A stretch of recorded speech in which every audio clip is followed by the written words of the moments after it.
So very good morning students. आज जो हम टॉपिक ले रहे हैं वो एक बहुत इंपॉर्टेंट टॉपिक है 12th इंग्लिश ग्रामर का। और ये जो टॉपिक है वो है वॉइसेस। आप देख सकते हैं यहाँ पर वॉइसेस। टेंस का पहले मैंने आपको वीडियो एक बना कर दे दिया है। मैं आपको सजेस्ट करूँगा पहले आपको टेंस वाला जो वीडियो है आप उसको अच्छी तरह से देख लें। जब आप टेंस को समझ जाएंगे तब आप वॉइसेस को और अच्छी तरह समझ पाएंगे। तो चलिए स्टार्ट करते हैं आज का हमारा लेक्चर। ये वॉइसेस VOICES वॉइसेस। यदि मैं हिंदी में बात करूं तो वॉइसेस का मतलब होता है वॉच, है ना। Voices watch. वॉइसेस दो प्रकार के होते हैं, पहला है एक्टिव वॉइस और दूसरा है पैसिव वॉइस। जो एक्टिव वॉइस होते हैं वो होते हैं जो हमने टेंसेस में पढ़े हैं जनरली, जिनमें क्या होता है, जिनमें आप सभी को मालूम है, जिनमें सब्जेक्ट पहले आता है, ऑब्जेक्ट उनमें बाद में होता है।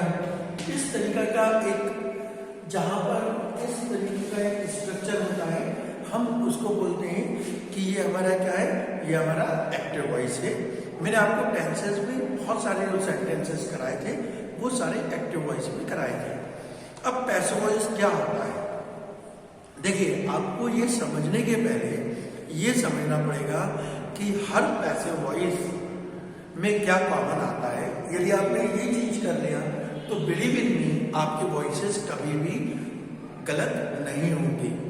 सो there are 3 common things in every passive voice. बहुत ध्यान से सुनिए, हर पैसिव वॉइस में 3 बातें कॉमन है। पहला होता है वर्ब की third form. This is also called VT। We always use VT।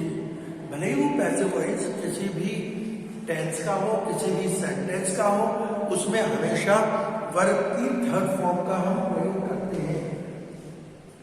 V3 मतलब आप समझ सकते हो, जैसे write, wrote, written. Written is V3। Play, played, played. Played is V3। Eat, ate, eaten. Eaten is V3।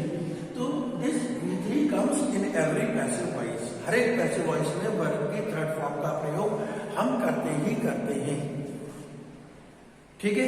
अब दूसरा हमने कहा हर पैसिव वॉइस में ऑब्जेक्ट का प्रयोग वर्ब की, ऑब्जेक्ट का प्रयोग सेंटेंस की शुरुआत में करते हैं। What I told, what I said that we use object at the beginning of the sentence. जो भी सेंटेंस होता है उस सेंटेंस में हम सबसे पहले उस सेंटेंस के आगे ऑब्जेक्ट आ जाता है। आप लोग समझ सकते हैं ऑब्जेक्ट को। यदि मैं आपको एक मोटे तौर पर बताऊं तो ऑब्जेक्ट वो होता है कि आई ब्रिंग फ्लावर्स। तो वहां पर फ्लावर्स क्या है, वो ऑब्जेक्ट है। तो वर्ब के बाद आने वाला अक्सर, हमेशा नहीं, अक्सर ऑब्जेक्ट होता है, ठीक है। जैसे मैंने सेंटेंस बोला, the children are playing carrom. तो यहाँ पर कैरम क्या है, कैरम वहां पर ऑब्जेक्ट है। तो हम ऑब्जेक्ट का प्रयोग सेंटेंस की शुरुआत में करते हैं। तीसरा जो है वो है by plus subject at the end. क्या करते हैं हम, बाय प्लस सब्जेक्ट का प्रयोग सेंटेंस के अंत में करते हैं। सब्जेक्ट मीन्स कर्ता, means Ram reads the Ramayana. Ram यहां पर क्या है, राम यहां पर सब्जेक्ट है। तो जब भी हम इसका पैसिव वॉइस बनाएंगे तो हम पैसिव वॉइस बनाते समय बाय अब कुछ केसेस में हम बाय प्लस सब्जेक्ट का प्रयोग नहीं करते हैं। आप इस भी चीज को बहुत अच्छी तरह से समझ लेंगे। जैसे कि एनीबडी हो, जैसे कि समबडी हो, जैसे कि दे हो, पीपल हो। कुछ काम को करने वाले निश्चित प्रोफेशनल्स हों, जैसे कि डॉक्टर, इंजीनियर, टीचर्स हो, तो हम बाय नहीं लगाते हैं। जो कि स्टूडेंट्स को पढ़ाया जाता है, तो जनरली स्टूडेंट्स को पढ़ाया जाता है तो वो किसके द्वारा पढ़ाया जाता है, टीचर्स के द्वारा। इसलिए वहां पर अभी हम बाय का प्रयोग नहीं करेंगे। एक बार और मैं आपको रिवाइज कराऊं, if somebody is going to ask you that what are the passive voices, you can say that in every passive voice there are 3 common things. Number first is what? Number first we use third form of the verb always. Without third form we cannot make a sentence. Then use object at the beginning of the sentence. जैसा कि मैंने आपको बताया, जो object होता है नीचे verb के बाद में आने वाला, उसको हम आगे लगा देते हैं. देन इसका तीसरा कॉमन क्या है? We use by plus subject. हम बाय प्लस सब्जेक्ट का हम सेंटेंस के अंत में ले आते हैं. हम वो ले आते हैं बाय प्लस सब्जेक्ट का हम प्रयोग करते हैं. ठीक है, तो ये तीन इसके कॉमन चीजें हैं, वो हमें याद रखना है. तो हमें पैसिव वॉइस में बहुत कुछ समझ में आ जाएगा. हम बहुत इजीली पैसिव वॉइसेस कर सकते हैं. अब देखिए, अब कुल मिलाकर कितने टेंस होते हैं? 12 टेंस, है ना. हमने क्या किया था, जो हमने जब टेंसेस मैंने आपको बताया था, देयर आर 12 टेंसेस, 12 टेंसेस होते हैं. अब प्रश्न ये उठता है कि इन 12 टेंसेस में से हम कितनों के पैसिव वॉइस बना सकते हैं?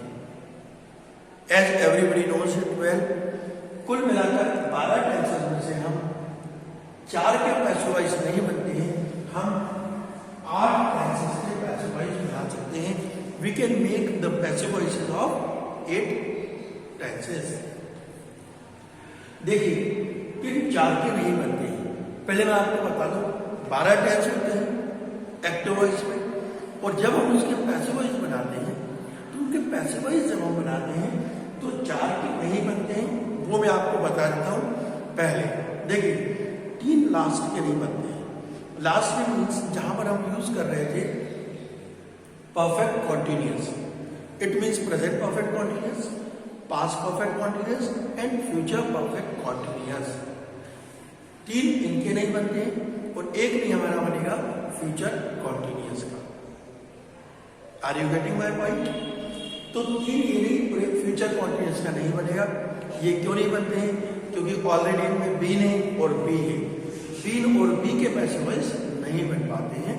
कुल मिलाकर हम 8 टेंसेस के पैसिव वॉइस बना सकते हैं. अब मैं आपको यहां पर कुछ इनके फॉर्मूले के थ्रू बताना चाहूंगा कि किस प्रकार से होंगे. इस आज के वीडियो लेक्चर में आपको 6 टेंसेस के बताऊंगा, और उसके आगे फिर हम नेक्स्ट इसमें हम आगे के देखते चलेंगे. तो अभी हम यहां से देखते हुए हम बात करते हैं. तो देखिए हम किस तरीके से करेंगे, इस बात को समझ लीजिए.